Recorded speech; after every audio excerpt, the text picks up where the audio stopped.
अध्याय 10। मैं तुमसे सच कहता हूं कि जो कोई द्वार से भेड़शाला में प्रवेश नहीं करता परंतु और किसी ओर से चढ़ जाता है, वो चोर और डाकू है। परंतु जो द्वार से भीतर प्रवेश करता है, वो भेड़ों का चरवाहा है।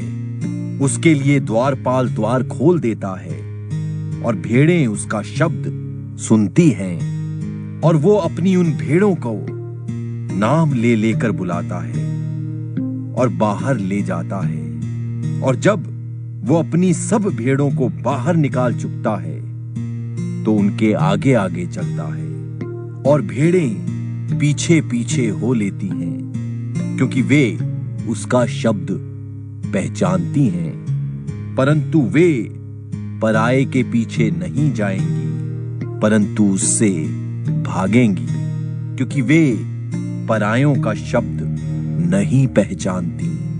यीशु ने उनसे ये दृष्टांत कहा, परंतु वे ना समझे कि ये क्या बातें हैं जो वो उनसे कहता है। तब यीशु ने उनसे फिर कहा, मैं तुमसे सच सच कहता हूं कि भेड़ों का द्वार मैं हूं। जितने मुझसे पहले आए वे सब चोर और डाकू हैं, परंतु भेड़ों ने उसकी न सुनी। द्वार मैं हूं। यदि कोई मेरे द्वारा भीतर प्रवेश करे तो उद्धार पाएगा और भीतर बाहर आया जाया करेगा और चारा पाएगा। चोर किसी और काम के लिए नहीं परंतु केवल चोरी करने और घात करने और नष्ट करने को आता है। मैं इसलिए आया कि वे जीवन पाएं और बहुतायत से पाएं। अच्छा चरवाहा मैं हूं। अच्छा चरवाहा भेड़ों के लिए अपना प्राण देता है। मजदूर जो न चरवाहा है न भेड़ों का मालिक है, भेड़िए को आते हुए देख भेड़ों को छोड़कर भाग जाता है और भेड़िया उन्हें पकड़ता और तितर बितर कर देता है।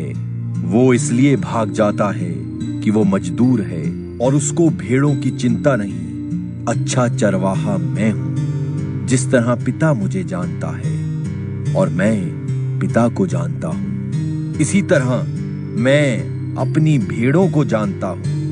मेरी भेड़ें मुझे जानती हैं और मैं भेड़ों के लिए अपना प्राण देता हूं। मेरी और भी भेड़ें हैं जो इस भेड़शाला की नहीं हैं। मुझे उनको भी लाना आवश्यक है।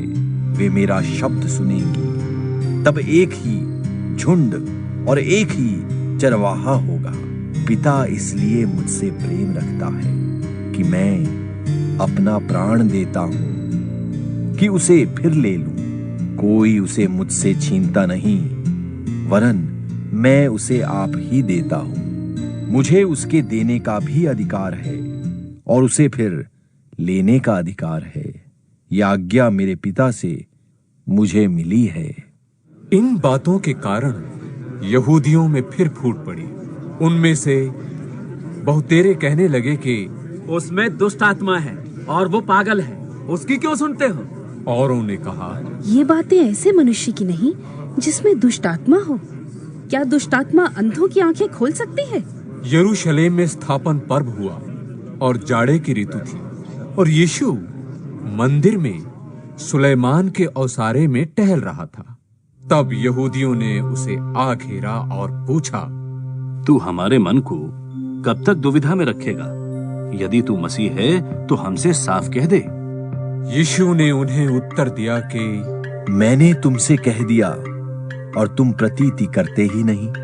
जो काम मैं अपने पिता के नाम से करता हूं वे ही मेरे गवाह हैं।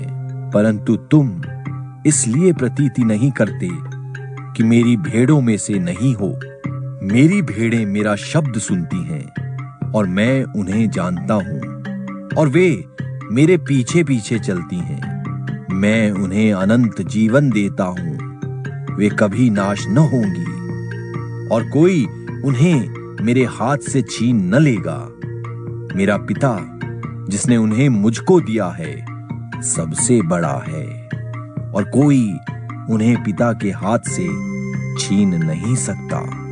मैं और पिता एक हैं। यहूदियों ने उसे पत्थरवाह करने को फिर पत्थर उठाए। इस पर यीशु ने उनसे कहा कि मैंने तुम्हें अपने पिता की ओर से भले काम दिखाए हैं। उनमें से किस काम के लिए तुम मुझे पत्थरवाह करते हो?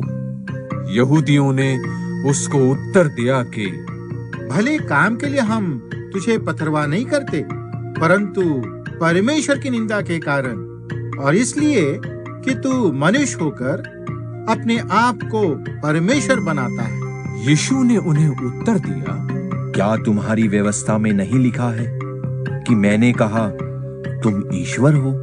यदि उसने उन्हें ईश्वर कहा जिनके पास परमेश्वर का वचन पहुंचा और पवित्र शास्त्र की बात लोप नहीं हो सकती, तो जिसे पिता ने पवित्र ठहराकर जगत में भेजा है, तुम उससे कहते हो कि तू निंदा करता है, इसलिए कि मैंने कहा मैं परमेश्वर का पुत्र हूं। यदि मैं अपने पिता का काम नहीं करता तो मेरी प्रतीति न करो, परंतु यदि मैं करता हूं तो चाहे मेरी प्रतीति न भी करो, परंतु उन कामों की तो प्रतीति करो कि तुम जानो और समझो कि पिता मुझ में है और मैं पिता में हूं।